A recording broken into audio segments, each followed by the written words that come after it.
Baik, Assalamualaikum warahmatullahi wabarakatuh. Salam sejahtera kepada Bapak, Ibu, dan para pendengar yang berbahagia. Perkenalkan, saya Ina Zufa Solasno, mahasiswa Magister Hukum Universitas Indonesia, yang pada kesempatan hari ini melalui video ini saya akan memaparkan hasil penelitian saya yang berjudul Pengikatan Kembali Pihak Ketiga yang Memberikan Jaminan Secara Sepihak dalam Perjanjian. Adapun penelitian ini berangkat dari suatu fenomena yang menarik perhatian saya, yaitu bagaimana praktik perjanjian utang piutang melibatkan pihak ketiga sebagai pemberi jaminan, dan apa yang terjadi ketika pihak ketiga tersebut kemudian diikatkan kembali tanpa persetujuannya. Bapak, Ibu, rekan-rekan pendengar yang saya hormati, latar belakang penelitian ini diawali dengan adanya praktik perjanjian utang piutang dengan jaminan kebendaan yang berkembang secara dinamis di masyarakat. Dalam praktiknya, perjanjian utang piutang ini harus memenuhi berbagai asas dalam hukum perjanjian. Salah satu asas yang paling fundamental adalah asas kebebasan berkontrak. Asas inilah yang memungkinkan pengikatan pihak ketiga sebagai pemberi jaminan kebendaan. Lalu mengapa pihak ketiga masuk dalam perjanjian? Hal ini dilandasi oleh kebutuhan untuk memperkuat posisi kreditur atau menjamin pelaksanaan prestasi debitur. Akibatnya, isi prestasi ini dapat sangat bervariasi tergantung pada perikatan pokok yang diatur. Fleksibilitas ini memberikan peran kepada pihak ketiga sebagai pemberi jaminan dengan mengikutsertakan aset miliknya sebagai objek jaminan utang piutang. Hal ini merupakan perwujudan dari asas kebebasan berkontrak. Yang perlu digarisbawahi bahwa asas kebebasan berkontrak ini juga mengakui hak para pihak untuk membuat adendum perjanjian, termasuk di dalamnya melepaskan pihak ketiga dan mengganti objek jaminan yang telah disepakati sebelumnya. Namun, meskipun dilandasi asas kebebasan berkontrak, perjanjian dan atau adendum perjanjian dapat menimbulkan ketidakpastian hukum apabila tidak dirumuskan dengan tepat dan cermat. Untuk lebih memahami konteksnya, mari kita lihat kasus posisi yang menjadi objek penelitian ini. Bapak, Ibu, rekan-rekan yang saya hormati, kasus dalam penelitian ini memiliki kronologi yang cukup panjang dan kompleks. Saya akan uraikan secara bertahap agar mudah dipahami bahwa kasus ini diawali dengan adanya perjanjian utang piutang dengan bunga 2,15% yang dibuat pada tanggal 1 September 2009. Para pihak dalam perjanjian ini adalah kreditur, debitur, dan pihak ketiga sebagai pemberi jaminan dengan menggunakan asetnya. Adapun objek jaminan yang digunakan adalah dua bidang tanah atas nama pihak ketiga dan jangka waktu perjanjian ini adalah 1 tahun. Pada waktu jatuh tempo perjanjian, debitur belum melunasi utangnya. Hal ini dibuktikan dengan pencairan bilet giro yang ditolak oleh bank dan disertai dengan surat keterangan penolakan atau kita sebut sebagai SKP. Debitur kemudian meminta kreditur untuk memperpanjang jangka waktu perjanjian karena belum bisa membayar lunas utangnya. Debitur mengajukan penambahan bunga menjadi 3% dan menawarkan aset-aset miliknya sebagai jaminan pengganti, yaitu tiga bidang tanah atas nama debitur. Kreditur menyetujui hal tersebut dan kemudian memberitahukan kepada pihak ketiga bahwa objek jaminan akan diganti dengan tanah milik debitur. Pada bulan Oktober 2010, para pihak sepakat membuat adendum perjanjian secara tertulis di hadapan notaris. Isi pokok perubahan adendum tersebut adalah perpanjangan waktu perjanjian, pelepasan pihak ketiga dari perjanjian, penggantian objek jaminan, dan pelepasan tanah sebagai hak tanggungan melalui roya. Kreditur telah mengajukan pelepasan hak tanggungan dengan diterbitkannya surat roya tertahun 2011 dengan alasan telah selesainya fasilitas pinjaman yang diberikan kepada debitur. Di satu sisi, kreditur menganggap debitur telah melakukan bedroh atau penipuan karena tidak membayar utang dengan bilet giro. Namun perlu diperhatikan bahwa adendum perjanjian mengatur tentang pilihan pembayaran utang yang dapat digunakan oleh debitur, yaitu mau menggunakan bilet giro atau transfer langsung. Sementara itu, debitur menganggap bahwa ia telah membayar lunas utang dan bunganya, walaupun tidak dengan bilet giro. Ini menjadi titik sengketa antara kedua belah pihak. Karena telah adanya pelepasan tanah sebagai objek jaminan yang dibuktikan dengan dikeluarkannya surat roya, maka pihak ketiga sudah bukan lagi menjadi pihak dalam perjanjian. Pada tahun 2018, pihak ketiga menjual dua bidang tanahnya kepada pembeli.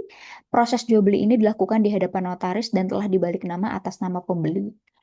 Namun, kreditur mengajukan gugatan wan prestasi kepada pengadilan negeri, di mana kreditur menyatakan bahwa selain dirugikan karena debitur tidak membayar utang dengan bilet giro, tanah yang semula menjadi objek jaminan telah berpindah tangan dan berada dalam penguasaan pembeli. Kemudian putusan pengadilan ini mengabulkan gugatan kreditur bahwa salah satunya tetap menggunakan objek jaminan semula berupa dua bidang tanah atas nama TW. Putusan ini kemudian dikuatkan oleh putusan banding dan kasasi. Nah, dari kasus inilah muncul pertanyaan-pertanyaan yang kemudian dikemas dalam rumusan masalah dalam penelitian, bahwa yang pertama, bagaimana penerapan asas kebebasan berkontrak dalam pengikatan kembali secara sepihak terhadap pihak ketiga yang memberikan jaminan dalam perjanjian, dan bagaimana kedudukan hukum pihak ketiga sebagai pemberi jaminan yang diikatkan kembali tanpa persetujuannya berdasarkan putusan Mahkamah Agung terkait. Nah, kedua rumusan masalah ini akan menjadi panduan kita untuk memahami keseluruhan penelitian ini. Adapun tujuan dari penelitian ini yaitu adalah untuk mengkaji penerapan asas kebebasan berkontrak dan juga untuk menganalisis kedudukan hukum pihak ketiga sebagai pemberi jaminan yang diikatkan kembali tanpa persetujuannya berdasarkan putusan Mahkamah Agung terkait. Adapun manfaat penelitian ini diharapkan dapat memberikan tambahan wawasan yang bermanfaat bagi pengembangan ilmu hukum, khususnya berkaitan dengan hukum jaminan dan hukum perjanjian. Dan selain itu, penelitian ini dapat menjadi sumber referensi mengenai penerapan asas kebebasan berkontrak dalam pengikatan kembali pihak ketiga yang memberikan jaminan secara sepihak pada perjanjian serta risiko yang timbul dari setiap perubahan dalam perjanjian. Adapun di dalam penelitian ini menggunakan dua landasan teori sebagai pisau analisis. Yang pertama adalah teori utilitarianisme dari John Stuart Mill dan yang kedua adalah teori kepastian hukum dari H.L.A. Hart.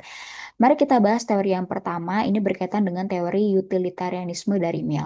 Bahwa teori ini berawal dari kritik Mill terhadap pandangan kuantitatif kemanfaatan dari gurunya, yaitu Jeremy Bentham, bahwa Mill kemudian mengembangkan teori tersebut terutama terkait dengan principle of utility. Mill menyebutkan bahwa principle of utility ini sebagai suatu doktrin, filosofi, maupun suatu kepercayaan. Sebetulnya terdapat 5 poin utama dalam utilitarianisme yang dikembangkan oleh Mill dan Bentham. Tetapi unsur yang cukup membedakan antara Mill dan Bentham ini adalah pada unsur yang kelima berkaitan dengan aspek equality. Bahwa Mill berpendapat bahwa perhitungan kuantitatif kebahagiaan Bentham tidak memadai dan menurut Mill suatu tindakan dapat dianggap benar jika ia condong meningkatkan kualitas kebahagiaan bukan hanya sekedar kuantitas. Dengan kata lain, tidak semua kebahagiaan itu mempunyai kualitas yang sama. Bahwa Mill menyusun konsepnya dengan memperhatikan kualitas kebahagiaan dan peran individu dalam mencapai kesejahteraan bersama. Nah, peran individu ini dapat dicapai dengan memberikannya suatu kebebasan individu, bahwa masyarakat harus memberikan ruang bagi kebebasan individu untuk berkembang semaksimal mungkin. Hal ini hanya dapat dicapai jika individu dapat memilih sendiri jalan hidupnya yang ia rasa paling sesuai dengan dirinya, dengan seminimal mungkin campur tangan dari masyarakat, negara, maupun pengadilan. Adapun relevansi dengan penelitian ini ya bahwa setiap individu mempunyai kebebasan kehendak untuk mengembangkan dirinya, kecuali jika menimbulkan kerugian bagi orang lain. Kebebasan individu ini tidak dapat diganggu-gugat selama tidak merugikan pihak lain, dan negara atau pengadilan dibatasi untuk mengintervensi kebebasan tersebut. Ini sangat relevan dengan asas kebebasan berkontrak bahwa setiap pihak adalah subjek yang paling memahami kepentingannya sendiri, sehingga tidak ada satupun pihak yang dapat mengintervensi suatu perjanjian yang dibuat secara sukarela. Adapun teori ini akan digunakan untuk mengkaji penerapan kebebasan berkontrak dalam pengikatan kembali pihak ketiga tanpa persetujuannya. Teori yang kedua ini berkaitan dengan kepastian hukum Hart, bahwa pertama, kepastian hukum ini memiliki tujuan untuk memastikan setiap produk hukum dapat diterapkan tanpa menimbulkan ambiguitas interpretasi. Dengan adanya kepastian hukum ini, setiap individu dapat memprediksi konsekuensi hukum dari perbuatannya sesuai dengan ketentuan yang berlaku. Sebaliknya, tidak adanya kepastian hukum menimbulkan kebingungan dalam menentukan tindakan yang tepat. Kemudian yang kedua, kepastian hukum ini berfungsi sebagai penanda diterapkannya hukum yang jelas, tetap, dan konsisten. Teori ini mewajibkan penegak hukum untuk konsisten menerapkan hukum yang sama pada kasus yang sama. Adapun relevansi dengan penelitian bahwa teori ini digunakan untuk menganalisis bagaimana pengikatan kembali pihak ketiga dalam perjanjian dalam hal dilakukan tanpa persetujuannya.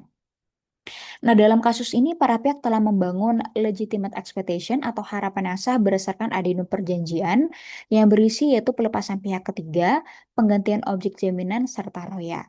Dengan demikian, para pihak dapat memperkirakan akibat hukum dilepaskannya pihak ketiga berikut dengan tanahnya. Namun, ternyata adanya putusan pengadilan yang mengabulkan pengikatan kembali pihak ketiga dalam perjanjian yang melahirkan ketidakpastian hukum dan menghilangkan penerapan asas kebebasan berkontrak. Kita masuk ke dalam konsep kebebasan berkontrak, bahwa konsep kebebasan berkontrak ini pada dasarnya berlandaskan pada prinsip bahwa setiap individu memiliki kebebasan untuk menentukan nasibnya sendiri dalam hubungan kontraktual. Nah, konsep ini dibangun dengan dua gagasan utama, yaitu persetujuan dan merupakan produk hasil kehendak bebas individu. Hal tersebut dipandang sebagai perwujudan dari partai otonomi, bahwa setiap individu dianggap sebagai pihak yang paling mengetahui apa yang terbaik bagi dirinya sendiri. Oleh karena itu, negara atau pengadilan tidak boleh dengan mudah mengintervensi kebebasan individu dalam membuat kontrak sesuai dengan kehendaknya sendiri. Nah, prinsip non-intervensi ini menjadi landasan utama di mana individu bebas membuat kontrak sesuai kehendak mereka dan tidak dibenarkan adanya campur tangan terhadap kebebasan individu selama tindakan tersebut hanya menyangkut dirinya sendiri dan tidak merugikan orang lain. Prinsip ini sejalan dengan ajaran Mill yang menekankan bahwa kebebasan individu ini tidak dapat diganggu-gugat dan intervensi negara atau pengadilan hanya dapat dibenarkan jika digunakan untuk self-protection, yaitu ketika tindakan individu tersebut merugikan pihak lain. Dengan demikian, kebebasan berkontrak ini mencakup beberapa unsur kebebasan, yaitu kebebasan untuk mengadakan atau tidak mengadakan perjanjian, kebebasan untuk menentukan siapa yang terlibat dalam perjanjian, kebebasan untuk menentukan isi, objek, dan kebebasan untuk menentukan bentuk perjanjian. Nah, kesemua kebebasan ini harus dihormati selama tidak merugikan pihak lain, dan apabila suatu perjanjian telah dibuat secara sah, maka berlaku pula asas pacta sunt servanda yang mengharuskan para pihak untuk mematuhi isi perjanjian tersebut. Kita masuk ke dalam penerapan asas kebebasan berkontrak dalam pengikatan kembali pihak ketiga yang memberikan jaminan pada perjanjian. Asas kebebasan berkontrak ini memiliki beberapa unsur yang harus dipahami. Mari kita lihat satu persatu bahwa yang pertama adalah kebebasan mengadakan atau tidak mengadakan perjanjian. Bahwa para pihak bebas untuk memutuskan apakah mau terikat dalam suatu perjanjian atau tidak. Tidak ada pihak yang dapat dipaksa untuk membuat perjanjian karena kesepakatan harus lahir secara sukarela. Nah, dalam kasus ini, kebebasan ini diwujudkan oleh para pihak ketika mereka memilih untuk membuat adendum perjanjian untuk menyelamatkan hubungan utang piutang mereka di samping mengeksekusi hak tanggungan. Kemudian yang kedua adalah kebebasan untuk menentukan mitra dalam suatu perjanjian, bahwa para pihak bebas menentukan sendiri mitra kontraknya tanpa paksaan dari siapapun selama pihak yang dipilih tersebut cakap hukum. Adapun dalam kasus ini, kebebasan ini diwujudkan oleh kreditur yang tetap memilih menjalin hubungan dengan debitur dan melepaskan pihak ketiga berikut objek jaminan sebagaimana tertuang dalam adendum perjanjian dan roya. Kemudian karena para pihak ini cakap hukum, maka mereka tidak bisa menghindari akibat hukum adendum dengan alasan karena adanya ketidakcakapan. Masuk ke dalam unsur yang ketiga yaitu kebebasan menentukan isi perjanjian, bahwa para pihak tidak sekedar mengulang klausul lama dari perjanjian awal, tetapi secara aktif dan sadar merumuskan sendiri isi adendum perjanjian.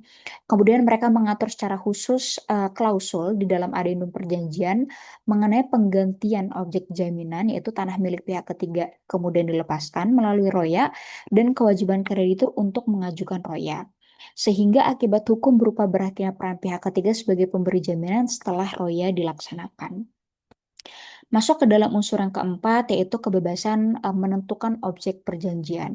Bahwa para pihak memiliki kebebasan untuk membuat perjanjian selama hal tersebut berkaitan dengan benda-benda yang dapat diperdagangkan dan mempunyai nilai ekonomis. Nah, kebebasan ini tercermin dalam adendum perjanjian yang memberikan tiga alternatif pembayaran.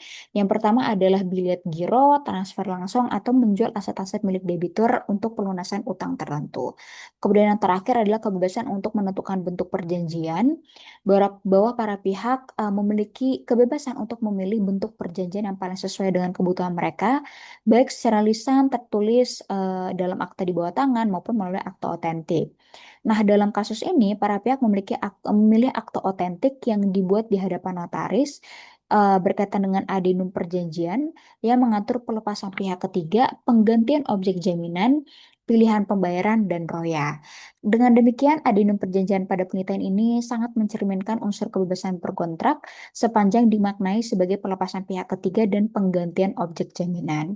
Terlebih para pihak mengatur beberapa pasal dalam adendum yaitu penggantian objek jaminan, penyerahan bila giro atau pemindahan bukuan ke rekening kreditur, dan mengatur pelepasan hak tanggungan serta kewajiban kreditur untuk mengajukan roya. Sehingga yang perlu digarisbawahi dalam konteks ini adalah pengikatan kembali pihak ketiga cukup bertentangan dengan asas kebebasan berkontrak itu sendiri, karena kebebasan berkontrak mencakup kebebasan untuk tidak terikat pada suatu perjanjian. Nah, apabila dikaitkan dengan teori Mill, sebagaimana yang telah dijelaskan sebelumnya mengenai kebebasan individu, bahwa Mill menegaskan bahwa setiap individu mempunyai kebebasan kehendak untuk mengembangkan dirinya, kecuali jika menimbulkan kerugian bagi orang lain. Kebebasan individu ini tidak dapat diganggu-gugat selama tidak merugikan pihak lain, dan negara atau pengadilan dibatasi untuk mengintervensi kebebasan tersebut. Nah, dalam konteks ini, pihak ketiga telah secara sukarela memberikan jaminan pada perjanjian awal, namun melalui adendum perjanjian, pihak ketiga telah dilepaskan secara sah dari perjanjian tersebut. Pihak ketiga tersebut kemudian menggunakan kebebasannya untuk menjual dua bidang tanahnya kepada pembeli pada tahun 2018, sehingga tindakan ini dilakukan setelah pihak ketiga yakin bahwa dirinya sudah tidak terikat lagi sebagai pihak dalam perjanjian yang dibuktikan dengan adanya surat roya. Ketika pengadilan kemudian mengikatkan kembali pihak ketiga sebagai pihak dalam perjanjian tanpa persetujuannya, hal ini merupakan intervensi yang tidak sah terhadap kebebasan individu atau dalam artian pihak ketiga. Mill mengajarkan bahwa intervensi terhadap kebebasan individu ini hanya dapat dibenarkan jika tindakan tersebut tidak merugikan pihak lain. Nah, dalam kasus ini, apakah pihak ketiga kemudian merugikan kreditur? Jawabannya adalah tidak, karena pelepasan pihak ketiga dilakukan melalui adendum yang disepakati bersama dan diikuti dengan roya yang diajukan oleh kreditur sendiri dengan alasan telah selesainya fasilitas pinjaman yang diberikan oleh kreditur kepada debitur. Kemudian yang kedua, apakah pihak ketiga merugikan debitur? Jawabannya tidak, karena pihak ketiga hanya bertindak sebagai pemberi jaminan dan telah dilepaskan dari perannya dalam suatu perjanjian utang piutang. Bahkan, kreditur secara sadar menyetujui penggantian objek jaminan dengan aset-aset milik debitur. Dengan demikian, tidak ada kerugian yang ditimbulkan oleh pihak ketiga terhadap pihak lain, maka sesuai dengan ajaran Mill, kebebasan pihak ketiga untuk tidak terikat kembali dalam perjanjian harus dihormati. Selanjutnya, berdasarkan syarat sah suatu perjanjian, ini dikaitkan dengan kasus posisi terkait bahwa syarat pertama ini berkaitan dengan kesepakatan para pihak. Bahwa para pihak bersepakat dan juga telah menandatangani adendum secara sadar dan sukarela, sehingga dalil kreditur tentang adanya bedroh karena debitur tidak membayar dengan bilet giro tidak terbukti karena adendum memberikan alternatif pembayaran dan debitur memilih pemindah bukan langsung, dan ternyata baik utang maupun bunga debitur itu telah dilunasi. Tidak ada penyembunyian fakta atau kebohongan sejak awal, debitur mampu membayar sesuai dengan adendum sehingga cacat kehendak tidak terpenuhi. Kemudian syarat kedua yaitu berkaitan dengan kecakapan para pihak, yaitu berdasarkan pasal 1330 KUH Perdata, bahwa para pihak telah memenuhi syarat kedua yaitu tidak adanya bukti bahwa para pihak tidak cakap bertindak seperti anak di bawah umur, orang yang berada di bawah pengampuan, atau orang yang kehilangan akal sehat. Kemudian syarat yang ketiga ini berkaitan dengan suatu hal tertentu. Intinya apa yang diperjanjikan atau objek perjanjian itu harus jelas. Nah, dalam hal ini kreditur menyetujui pelepasan hak tanggungan dan menerima jaminan pengganti dengan kewajiban debitur membayar utang dan bunga itu sebesar 3%. Adendum mengatur tiga alternatif pembayaran dan debitur membayar lunas melalui transfer langsung, dibuktikan dengan adanya dua nota yang ditandatangani dan dicap basah oleh kreditur itu sendiri. Dan keberadaan alternatif pembayaran ini menunjukkan objek perjanjian yang jelas dan pasti. Masuk ke dalam syarat sah yang keempat, yaitu berkaitan dengan sebab yang halal atau tidak terlalang, bahwa pada kasus ini pelepasan pihak ketiga dan penggantian objek jaminan merupakan kausa yang sah dan tidak bertentangan dengan undang-undang, kesusilaan maupun ketertiban umum. Nah, dapat disampaikan bahwa kebebasan individu pihak ketiga ini untuk menentukan nasibnya sendiri, termasuk menjual tanahnya setelah dilepaskan dari perjanjian, dan harus dihormati karena tidak merugikan pihak lain. Sehingga intervensi pengadilan yang mengikatkan kembali pihak ketiga tanpa persetujuannya merupakan pelanggaran terhadap kebebasan berkontrak yang tidak dibenarkan karena tidak ada kerugian yang ditimbulkan oleh pihak ketiga tersebut. Hal tersebut didasari bahwa keempat syarat sahnya suatu perjanjian dan penerapan asas kebebasan berkontrak telah dipenuhi pada adendum perjanjian para pihak. Adendum perjanjian pada dasarnya harus diposisikan sebagai perjanjian yang sah dan mengikat bagi para pihak dan juga harus dimaknai sebagai pelepasan pihak ketiga sebagai pemberi jaminan berikut dengan tanahnya. Masuk ke dalam kedudukan pihak ketiga sebagai pemberi jaminan yang diikatkan kembali tanpa persetujuannya, sehingga berdasarkan unsur kebebasan berkontrak dan syarat sahnya suatu perjanjian yang telah dipaparkan sebelumnya, ada tiga hal penting yang perlu diperhatikan. Bahwa pertama, adendum perjanjian secara sah menempatkan para pihak bahwa utang pokok tetap ada, tetapi terjadinya pelepasan pihak ketiga dan penggantian objek jaminan. Maka akibat hukumnya, yaitu pelepasan hak tanggungan, menghapus sifat asesor hak tanggungan, dan pihak ketiga secara sah dan bebas dan sudah bukan menjadi pihak dalam perjanjian. Kemudian yang kedua adalah pelepasan tanah sebagai objek jaminan dilakukan melalui roya dan pemberian pernyataan tertulis oleh kreditur dengan alasan telah selesainya fasilitas pinjaman. Maka akibatnya telah dicoret sertifikat hak tanggungan atas dua bidang tanah. Nah, tanah tersebut sudah bukan menjadi objek jaminan dan mengakhiri droit de suite atau hak mengikuti kreditur terhadap tanah tersebut. Dan yang ketiga adalah tidak adanya dasar kontraktual untuk mengikatkan kembali pihak ketiga dan tidak adanya APHT baru yang menyatakan bahwa tanah menjadi hak tanggungan kembali. Oleh karena itu, putusan pengadilan dalam penelitian ini tidak sejalan dengan kepastian hukum menurut teori dari Hart karena beberapa alasan. Pertama, mengenai penerapan hukum yang jelas, tetap, dan konsisten. Bahwa aturannya memang ada dan jelas, tetapi penerapannya tidak konsisten. Bahwa adendum perjanjian memenuhi unsur kebebasan berkontrak dan syarat sah perjanjian berdasarkan pasal 1320, pasal 1317 KUH Perdata, dan pasal 18 serta pasal 22 Undang-Undang Hak Tanggungan. Nah, pelepasan tanah ini dilakukan melalui roya dengan memberikan pernyataan tertulis dan debitur telah membayar lunas utang dan bunganya sesuai dengan perjanjian. Namun putusan pengadilan justru mengikatkan kembali pihak ketiga berikut tanahnya dalam perjanjian tanpa persetujuannya. Kemudian yang kedua adalah mengenai kesesuaian perbuatan dengan aturan yang ada, bahwa para pihak secara sadar dan sukarela mengikuti prosedur hukum yang berlaku dalam pelaksanaan adendum perjanjian, yaitu mengganti objek jaminan sesuai kesepakatan bersama dan meroya tanah tersebut sesuai dengan Undang-Undang Hak Tanggungan. Dengan demikian, tanah yang sudah dilepaskan tidak dapat diikatkan kembali. Nah, tanah ini hanya dapat diikatkan kembali sebagai objek jaminan jika pemilik tanah atau pembeli atau pemilik tanah yang baru setelah pihak ketiga dengan tegas memberikan persetujuannya dan tentunya melalui pembebanan hak tanggungan yang baru. Adapun berdasarkan hasil penelitian yang telah diuraikan sebelumnya, maka dapat disimpulkan dua hal.